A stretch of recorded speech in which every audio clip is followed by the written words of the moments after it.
Hi everyone, welcome to the video for the Scottish Grand National meeting at Ayr on Sunday. We did well at Aintree. The turning for home video I mentioned, the Irish 1-2-3 in the National might be worth a bet on the Wednesday night. That proved successful. I see other pundits put it up on Saturday and Friday. Hopefully some people followed that in on the Wednesday night, because I actually forgot to put it on my video for the actual Grand National meeting. We had good winners. Me Too Please at 14-1, Tronador at 22-1, Live Laugh Love at 7-1. We had Time Hill and a couple other winners on the Grand National day as well. So it was quite a successful meeting. And now we move on to the Scottish Grand National. Now, like every video I make, I can't guarantee winners. You've got to put in a bit of spade work as well. See if you fancy the horses I like, or just back the ones that you like yourself. I can only tell you what I'll be backing, whether there'll be a big bet for me or just a small bet. And one of my better fancies for the Sunday is in the 150, Pilbara. I think this has just been absolutely laid out by a shrewd Irish yard. I keep saying that the Irish horses are costing a lot of money since Brexit to take across here. And Emmett Mullins is shooting at about 50% in Britain at the moment. So when he's got a runner, you've got to be taking note. If he's winning almost one in every two runners, then you've got to be looking at his runners. And like this one looks to have been absolutely laid out for this race. He's been running over shorter on heavy ground, and now up to 3 miles on good ground off the mark he's off. He looks to have an outstanding chance at 4-1. Now, nobody can guarantee putting up winners, but when you are looking for the pluses for this horse, they're not hard to find. The trainer's hitting 1 and 2 winners in Britain. His mark is very low. He looks like he's been laid out for the race. It's cost a lot of money to take him across here. Everything looks in place for a big run. They've backed a lot of the runners that they've had across in Britain. I can see this one being backed in from the 4-1 that he is now. You could even back him each way, make a slight loss if he's in the first 3 but doesn't win. But for me, he'll be just a win bet at 4-1, and I'll be on Pilbara in the 150. In the 225, the Scottish champion hurdle, I'm finding it hard to separate two of the outsiders. I like Diego de Charmil with the £7 claimer on. I think he's got in here quite lightly.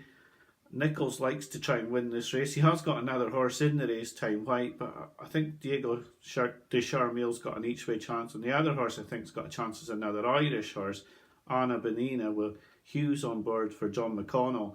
I think both these horses at 7-1 and 10-1 have good each way claims in the 225. In the 3 o'clock, I'd have to be against All Mankind. I really don't like his price at evens over 2 miles 4, and I would be with Nichols' horse Tamarac Du Mattan at 2-1 if I was forced to have a bet. He'd just be a pick of mine at 2-1. I wouldn't be going in there very strong, but I think he's got a very good chance. In the 335, the Scottish National, I wish I could be stronger on one, but I just have 2 smaller each way plays if I'm truthful. Notachance, Alan King has got a great chance. Alan King always lays out horses for the Scottish National. He likes to win this race. Notachance won the Classic at Warwick. It was a good run. I thought he had a little bit left in the tank. I think at a big price, Sam Chaos has got a chance at 25-1. But these would be smaller bets than the bet I'm talking about on Pilbara, in my view. In the 410, Ashington looks well handicapped. I wouldn't say he'd be by any stretch a big bet either, but I would fancy him. I think he came right back to form. He had been out of form. Some of Ellison's are running well, some aren't. So he wouldn't be a huge fancy, but I'd like him. I think even though I really fancy Pilbara in the 150, I think my strongest fancy at Ayr on Sunday would be Castletown in the 445. I think the horse looks to have been laid out for the race, and I like the booking of Kevin Brogan. claiming £5 off. I just think this horse has just been, he's got a good record in the race. He's back over hurdles where he seems to be better, and I just think this horse has been laid out for this race specifically by Pauline Robson, and I'll be having a decent each way bet on this horse. There's no prices at the moment. I hope the horse will be about 10, 12 to 1, but nobody really knows what prices they're going to chalk up until the day. So that's my thoughts on the Scottish Grand National weekend.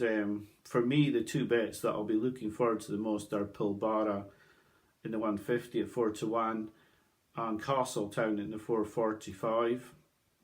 But I will also be looking at Diego de Charmil and Anna Bunnina in the 225. Just on the same day, there are two Guineas trials. In the Fred Darling, I quite like the look of Wild Iris at 14 to 1 for John Gosden and Frankie Dettori. I think this is a bit overpriced, and I might have an each way play on Wild Iris in the Fred Darling.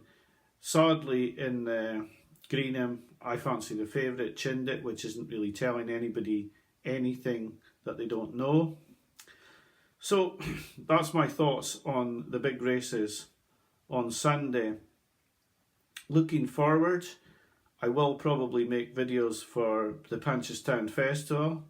I'm not sure if Gary's going to do any videos for Punchestown on the Turning for Home videos, so it may just be my own views on those races on my own channel.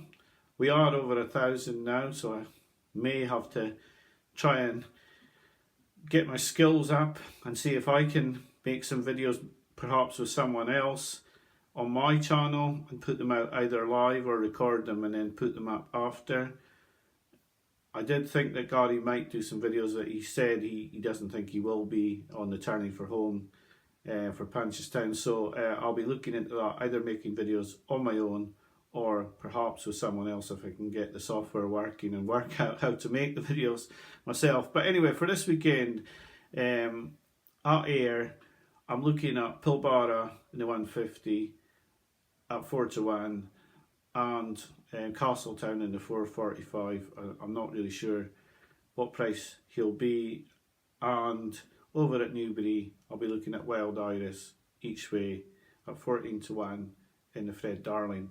So thanks for watching the video today. Hope you've liked the video, and hopefully people will continue to view my thoughts, but they are purely my thoughts, and you should always be backing what you fancy yourself. So thanks for watching, have a great weekend, and bye for now.